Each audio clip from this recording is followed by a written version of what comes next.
This channel does not promote any violent, harmful, or illegal activities. All content provided by this channel is meant for an educational purpose only. আমি এটা কথা বলি, আপনি রূপকের কথা বললেন, এই যে ডাকপ্যাক, ব্যাকপ্যাক, বাইরে থেকে আসা এজেন্সির কথা বলছেন, আপনি তো সরাসরি আইপ্যাককেই নিশানা করছেন।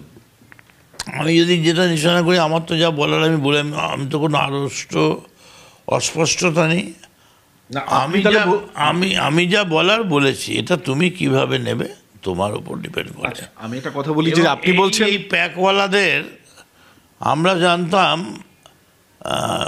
স্টুডিওতে 8টা বাজলে সবাই বলে প্যাক আপ, কিন্তু এই প্যাক আপ মানে যে মাল গোটাও প্যাক আপ, এটা আমরা বুঝতে পারিনি। মাল গোটাও প্যাক আপ মানে মাল তোলো, ব্যাগ ভরো, প্যাক আপ করো।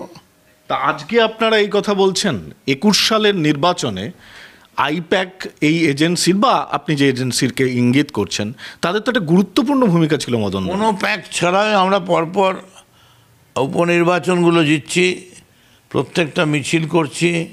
সব থেকে বড় কথা, মমতা বন্দ্যোপাধ্যায়ের কোনো দুর্নীতি, কোনো দুর্নাম ছিল না। যেটুকুন মমতা বন্দ্যোপাধ্যায়ের গায়ে কালি লেগেছে সেটুকুন এই প্যাকওয়ালাদের জন্যে। আর এই প্যাকওয়ালাদের জন্যেই বাংলার বাইরে থেকে কিছু গুজরাটি, কিছু মারোয়ারি, কিছু তোমার দিল্লি, তোমার কিছু অন্যান্য স্টেট, সাউথ ইন্ডিয়া, এইসব জায়গা থেকে সুযোগ সন্ধানী একদল এলো। তারা বললো আমাকে ইয়ে দিলা, এবং এরকম হয়ে গেছিলো মন্ত্রীর কাছে গিয়ে বলতো, এই আমি অমুক প্যাক থেকে এসেছি, এই কাজটা কালকের মধ্যে ছাড়তে হবে, নাহলে কিন্তু সাফ। তো কথাটা ঠিকই বলেছিল, মানে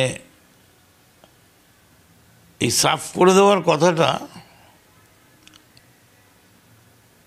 এইটুকুন আমি বলতে পারি।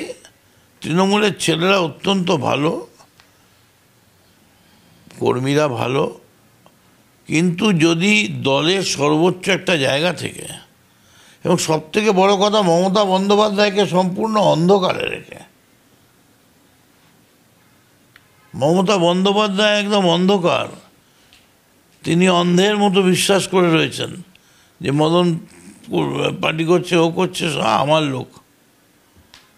যখন মমতা বন্দ্যোপাধ্যায়ের চক্রান্ত কানে গেল, তার 24 ঘন্টার মধ্যে কলকাতার চিত্তরঞ্জন কলেজ অবধি অ্যাকশন হয়ে গেল।